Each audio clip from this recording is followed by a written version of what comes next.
This is the end, but also the beginning of something insane. Surviving hardcore Minecraft is intense enough, but now I'm taking on the ultimate challenge, recreating the Mona Lisa entirely by hand. Every masterpiece has a story, and mine starts here, over the infinite void. But before I even get there, I have a problem. I absolutely love my starter house and the custom forest, but my storage area just isn't up to a project of this size and scale, so I'm gonna need a lot more space. But luckily I happen to have this huge mansion next to my skull nether portal over there. And what's more, it's completely empty. Isn't that convenient? Why, yes, Sadie. Yes, it is. As is having all of these items ready to build an interior. Now, the Mona Lisa's been built in hardcore before, but nothing like this. So these are the rules that I'll be following. I won't be using any tools, graphics programs, or websites to import the image into the game. It'll just be me and the blocks with Minecraft as my canvas. I won't be scaling this up. The Mona Lisa is surprisingly small at only 77 centimeters high, so including the frame, this will all fit onto a single map. And finally, I'll be recreating the finished masterpiece in hardcore over the void, and then of course giving it a very special place to hang.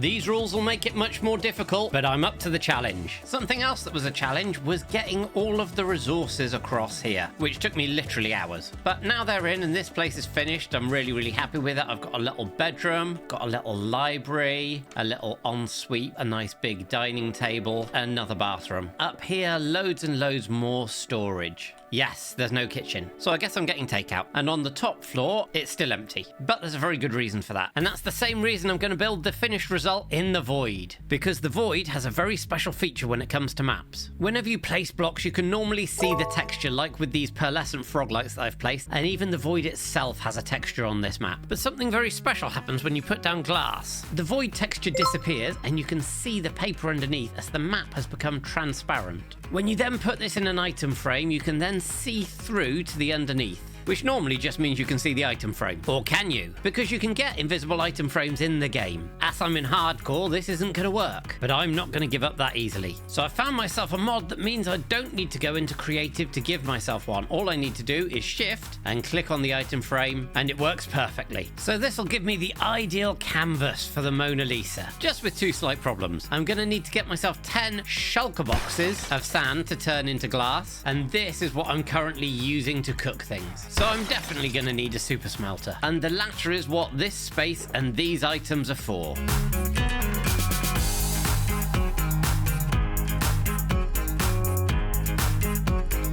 And the final stage of the interior, and the most practical one, is now complete, and it looks fantastic, and I'm just testing this out and making myself some smooth stone. If you know, you know. But now the real grind starts. Shoveling sand. And fixing tools, and shoveling more sand. And with that, all of the sand is collected, and the glass making can begin. But halfway through, it ended abruptly as I ran out of fuel and had to go into the mountains searching for coal. And finally, we have success, with 10 shulker boxes of glass complete. But that was only the beginning, as I now need to fill in the map entirely with the glass. This is going to take a while.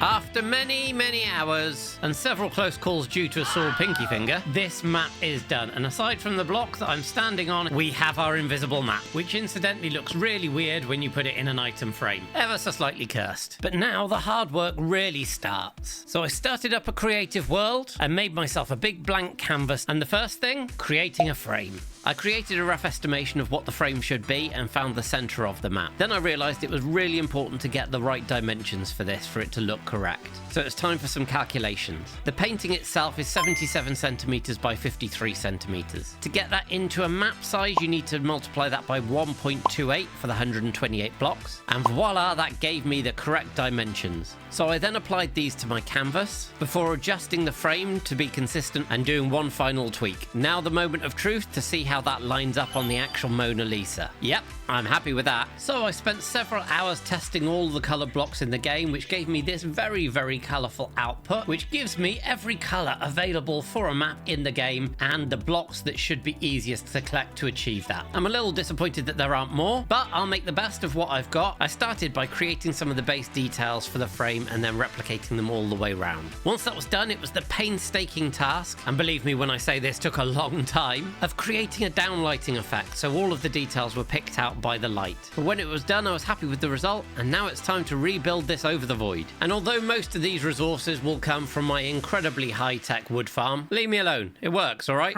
What did you say about my wood farm? How did these get here? There's a couple of bits that I'm going to need to farm up. First of those is some more brown dye, and I'm just going to build something really, really simple. There we go, that can passively be running away in the background. The other thing is going to be a much better wool farm than this. I definitely need something automated.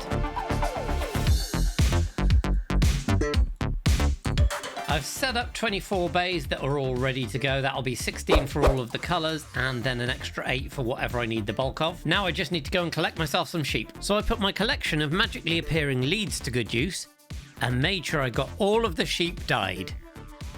And with that done, it's so much more colourful. Now I just need to turn it on and AFK to get some brown wool. A few moments later. And after a successful AFK session and dyeing some of my reserve white wool, I've got all the brown wool that I'm going to need. Back home, having checked my storage system, the next thing that I'm going to need is brown and light grey terracotta. So it's over to the mesa for some mining. The terracotta's now collected and I picked up some white as well, because I'm definitely going to need that later. And the last thing I need is a bunch of wood. But before I do, let's just take a moment to admire that view. Stunning.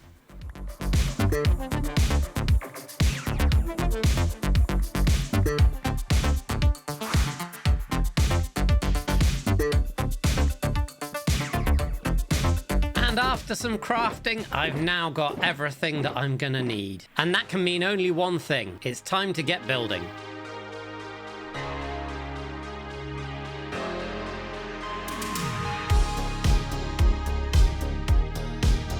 But then, yep, I shouldn't have looked at that guy. I always forget how hard these guys hit. Eesh. I need to eat and get rid of him, otherwise I'm never gonna finish. Yep, this is bad. This is really bad. That was close. Finally. Yeah, that could have ended the whole thing just there. I wasn't worried. You were worried. 1 heart, that's plenty. Oh dear. But despite that, I managed to finish this frame. Here on the map, it looks amazing. And when I put it in here and turn it invisible, it looks even better. And if we fly up to check it out... Oh! Would you look at that? How did that get there? Oh, that was exhausting. But there's no time to rest as I need to get back to planning. And the next step's where it gets really tricky.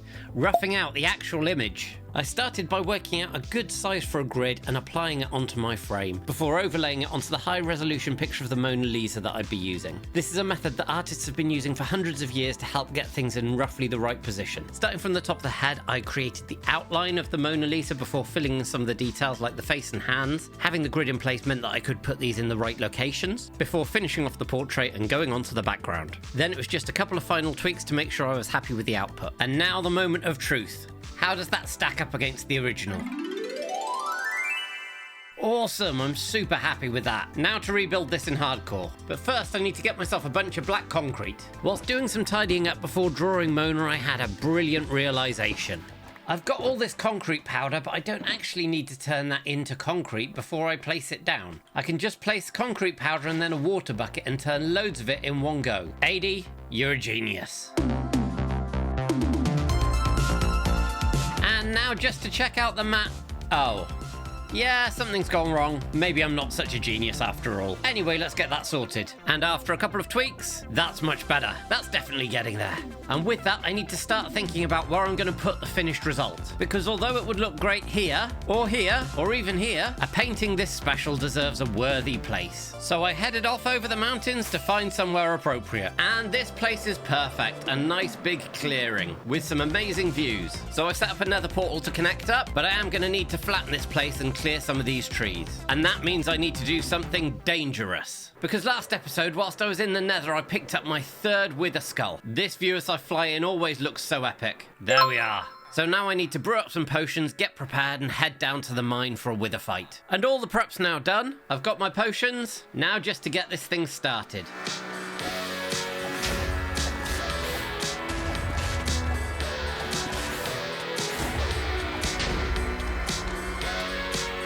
That didn't take too long, and I have what I came for, the Wither Star. I'm not going to turn away this free deep slate either. And there we have it, a beacon. Success. For this build, there's a bunch of resources that I'm going to need to get hold of from these guys, my villagers. The problem is, at the moment, their trades are really expensive. So I'm going to have to do something I've been putting off for a long time. Create a zombification and curing system. A little bit of tinkering, and it's done, and I've created a super simple system. I cleared out the back area, and the zombies run on a rail back and forth along here. And wherever you want them to stop, you simply just turn off the powered rail, and they'll come to a halt and turn these guys. Then once they're done, you just switch on the rail, give them a nudge, back into their hole, ready for next time. The problem now, though, is that I've used up all of my gold reserves and I've barely got any golden apples to actually turn these guys back.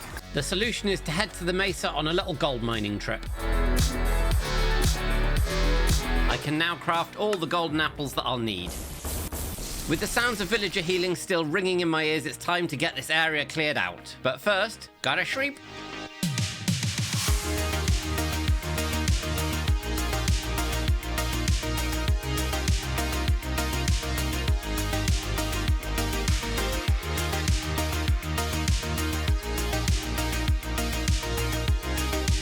Well, my tools are all shot, and that's even after I went and fixed them and made some new ones midway through, and I am shattered, because clearing this space and setting everything up took 7 hours, and filled all of these chests with loads of different resources. But it's definitely going to be worth it when it's done. Now I've got to clear up this beacon and pull together the things that I'm going to need for this build, because as you can tell, it's big. But before then, I need to fix all of these tools, and I think it's finally time to switch to golden carrots. These guys will definitely be happy about that. And the plus side of using villagers for XP is that you can get loads of resources at the same time, and those are definitely going to come in handy for the build, as are all of these items that I've been putting together within my storage system. But there's still a couple of things that I'm short on. So the first stop is back over at the village, where I'll need a whole bunch of poppies, lots of lapis, and a ton more quartz. So much more quartz, in fact, that I added 10 brand new masons. And now I foresee a lot of trading in my future.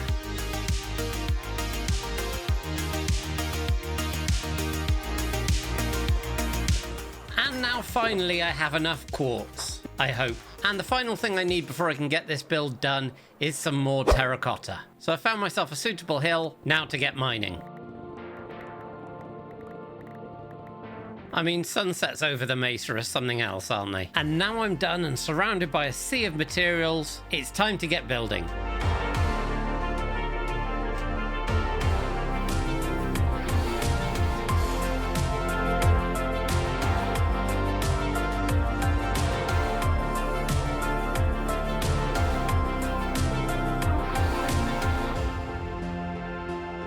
And the build is finished. And some of you might recognize that this is heavily based on the pyramid at the Louvre, which is the entrance. And I thought, what better place to actually house the Mona Lisa? So as we come through here, it opens up to a beautiful exhibition space. I've added in a whole bunch of the artworks that were recently added into the game. Of course, the main event is this, and as you'll see by the space in the middle, this is where I'm going to hang the Mona Lisa. And all of this again is based on the actual Louvre, but there's plenty of spaces for people to sit down and enjoy all of the rest of the art as well. And I absolutely love this build, especially the pattern here where we have the dark glass with the end rods on the inside, and those end rods were all such a pain to place. Looking at this thing from the sky, it was totally worth it. And following this episode, this world will be available to my patrons to download. So if you're interested in that, check out the link in the description. As the sun goes down, I think this place looks even more impressive. And the view from inside up to this roof is just amazing. And we've got the perfect lighting here for the masterpiece itself. Speaking of which, now I've got somewhere suitable to exhibit it, it's time to finish off the artwork itself. And this really will be the most difficult part of the project, because this will live and die by how the colours look. So it's back over to the creative world, and I've made this monstrosity, and what this actually shows is that where you have a block that is next to a block either higher or lower, it actually changes the tone that you get from the colour. So although I was a bit unhappy with the number of colours that we have here, by doing this it has tripled the number of possible colours. And although that's going to make this far more complicated, it gives me far more options as well. So even with the extra colours, I'm still going to be limited in what I can do, so I'm going to try and keep in the spirit of the painting rather than trying to find an exact match. I started by doing some experimenting in the centre of the painting and then at the top, before settling on a colour palette that I felt comfortable with. Initially I was filling in a block colour and then going in with more detail. I was very aware that the blocks I was using didn't necessarily match the colours that would show up on the map, which meant I had to keep a constant check of what was happening. From the cyans and blues at the top, more reds were needed as I moved down the background, and then into lots of browns and ochre tones. Once the background was complete, I had to go on to Mona herself. You see, this is where it gets really tricky, because people are hardwired to recognise faces. So I knew that even the slightest mistake would look super obvious. I filled in the hair without too much trouble, knowing that I could come back and change some of the colours later on. Then it was the biggie. I started with the darkest tone before adding lighter colours, but it still wasn't working for me, so I had to resort to using the different height variations. This was very complicated to put in, but it was ultimately rewarding. With the face done, it was just the small matter of doing the entire of the rest of the Mona Lisa. Oh dear. Using the lessons learned from the face, it made the skin tones significantly easier, and it was actually the clothes that were a bit more difficult because they used the same basic tones, but I needed to make them distinct and different. The hands were also really tricky because they were so intricate, but once I'd finished, it was just some tinkering, and then I was done. So now it's time for the big reveal, and if you're impressed with the outcome, don't forget to leave a like. So granted, in this state it looks like a bit of a mess, especially when you look at the cursed face like that, but when you look at it in the form of the map, I'm so pleased with the output. And now just to see how that stacks up against the original. Brilliant. But sadly, there's no time to be relaxing by the pool quite yet, as there's a couple of tricky resources that I still need to collect before I can make this in the end. And those are warped nilium, clay, prismarine, and raw iron. Flying into the mountains behind my cabin, I went for the raw iron first, with a mammoth mining session needed because I've been relying on my iron farm for iron for so long. But when I had what I needed, it was the simple task of breaking it all down. And there we have the raw iron that I'll need. Next, it's down to the lush cave for the clay. YOLO!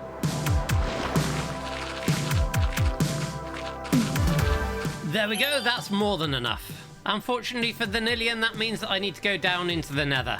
Do you mind? Rude. Luckily, I only needed 6.5 stacks, so that didn't take too long at all. And that's the nilium sorted, but the prismarine bricks are going to take a little bit more preparation. First, I need to find a coral reef and get some puffer fish. Then I need to brew up some water-breathing potions before finding myself a guardian temple and breaking in. Then, before I could mine anything, I needed to kill off the 3 elder guardians. Once that was done, I was more free to explore and mine up the prismarine that I would need. I also lucked out that the temple itself had 3 sponge rooms. When I had what I needed, I made my way back to my safety island. Tridents make taking on ocean monuments so much easier. And now I'm back and have all the prismarine bricks I'm going to need for this project. Time to get these to the storage. And after some crafting, I've now got everything that I'm going to need to build Mona in the end. But before I can build my masterpiece, I need to get rid of the outline. Much better. And with that, it was time to bring the world's most expensive painting into Minecraft Hardcore.